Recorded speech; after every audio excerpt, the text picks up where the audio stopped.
So what is it really like riding a motorbike daily in the Philippines as a foreigner? Today I want to talk about just that. When I first started riding here, I thought it would be similar to other countries I had ridden in. I thought a road is a road. But not exactly. The Philippines has its own rhythm. Well, multiple rhythms, and you learn it immediately. It looks chaotic from the outside. Cars unpredictable, bikes filtering everywhere, jeepneys stopping without much warning. It feels intense at first. In cities like Manila, everything happens at once. You cannot hesitate too long. If you wait for a perfect opening, you will be sitting there forever. You have to be decisive, but still calm. As a foreigner, the instinct is to apply the road rules you grew up with.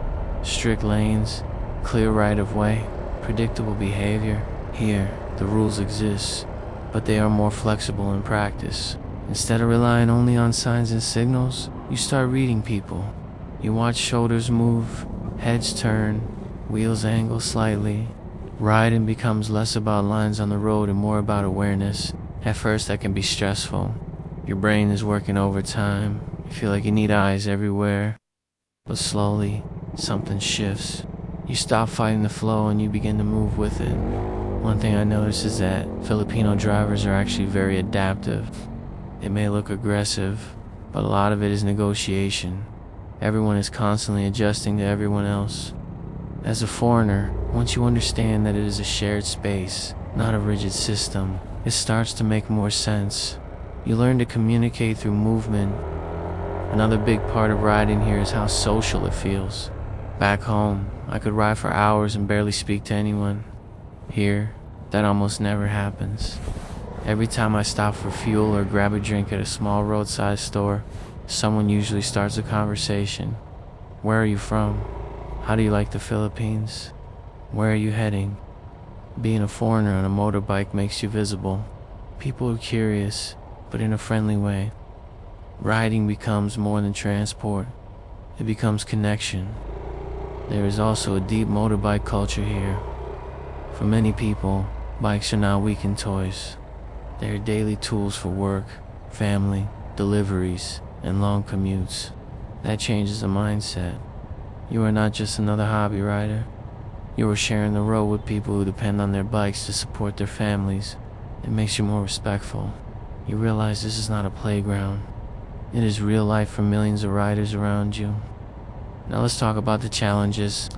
Road conditions can change without warning. Smooth pavement can suddenly turn into potholes or uneven concrete. But being from New York, I can tell you the roads here are 2 times better than back home. In provincial areas, you might deal with animals crossing, kids playing near the road, or tricycles moving slowly in unexpected spots. You have to stay alert all the time. Weather is another factor. The heat can be intense, especially when you are stuck in traffic. Then out of nowhere, heavy rain can hit and flood parts of the street.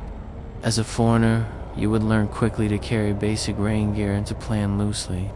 Things do not always go exactly as expected, and that is okay. Safety is probably the #1 concern for people wanting to ride in the Philippines. Is it dangerous? I can see how it can be, if you ride carelessly or assume others will follow strict patterns.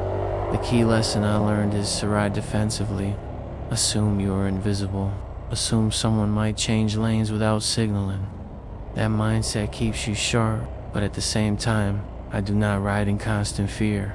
You begin to trust your ability to read the situation. One thing I truly love is how open you are to everything. You feel the humidity, the smell of street food, the ocean breeze near the coast. You are not separated by glass and air conditioning. You are in it. For me, that makes the experience more real and more memorable. Riding here has also changed me mentally. I have become more patient. I do not get frustrated as easily by slow traffic or sudden stops. Living and riding in a different system forces you to adapt, and adaptation is growth. If you are a foreigner thinking about riding in the Philippines, my advice is simple.